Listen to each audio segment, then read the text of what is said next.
Hello, friends, and welcome back to r/ProRevenge.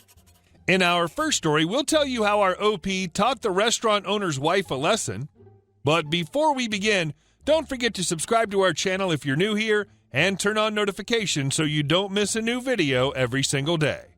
Here we go. Don't bust tables that aren't pre-bussed? Okay. I'm a busser at a certain restaurant chain in my area.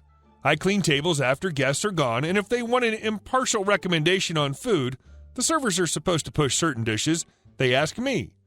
The turnover rate is stupidly high. At one point, I was the only busser working during the week, with one other that came in to work with me on the weekends. This is the time when this takes place.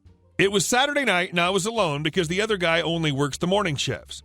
Things were fast, so I was just bussing tables as I got to them.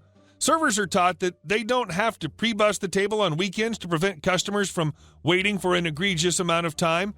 There were no pre-bus tables. This is when IM, idiot manager, comes to me. I don't care who the F you are. You don't bus tables that aren't pre-bussed. Me. Are you sure about that? Do what I say or you're fired. Me, internally. If I do what she says, the restaurant will come to a grinding halt. On the other hand, it'll teach her a lesson about managing a restaurant. Me. I don't know if I can do that. Just do it. It isn't hard. Only bus tables that have only cups on them. Me. Okay. So I did as she said. I knew she couldn't afford to fire me, but I did it anyways. The restaurant comes screeching to a halt. There are guests lined up out the door and into the parking lot. The owner asks me why I'm not doing my job, and I tell him what IM said. He said, just go for it.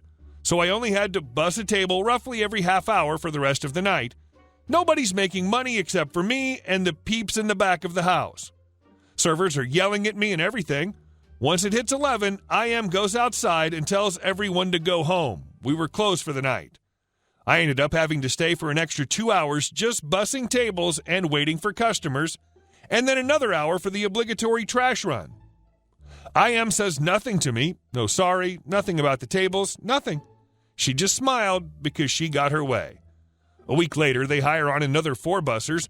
I tell them to never bus a table unless it only has cups and maybe an extra plate or two. Every weekend, the restaurant ground to a halt. Then she finally said it. You can go back to bussing tables that aren't pre-bussed on weekends. So I did. But she made a grave error. She said nothing of the sort to the new hires. So they taught the peeps they trained. Safe to say, the only reason that she's still there is because she's married to the owner. And our next story. I got scammed for $500, but later, not only did the scammer return the $500, but I also got $10,000 more. So a few years back, during the boom of those weirdly specific t-shirts on Facebook, I operated a design agency. My clients were people selling those shirts, and I had a couple designers in my company along with a huge pool of potential hires. One guy selling thousands of shirts hired my agency. We did some designs for him, and since I was stupid, I accepted to be paid after the work was delivered. Surprise, surprise. He didn't pay and left me $500 in the hole. I was angry, but I moved on since I had a lot of work already. A few days later, I got his email asking if I was interested in designing shirts. The idiot CC'd me in the email along with some other designers. Since I had an agency, I recognized most of those designers because I had a huge pool of people I would potentially hire. I hatched a plan. He hired 3 separate designers. I know that because I still had access to his shared Dropbox folder, and I recognized those designers' names from my pool of potential hires. I waited a week and then sent those 3 designers an email offering them a higher pay. They left that client. Now the client had no designers and was so desperate he hired me back and gave me $500 along with a 10% commission of shirt sales on Teespring that would pass 1,000 units. I put that provision in so that I could know what his winning shirts were. What I started doing was that I would use copyrighted vectors in the design and would upload the design on Teespring before sending him the design. Slowly, I learned which designs were the winners based on the commission.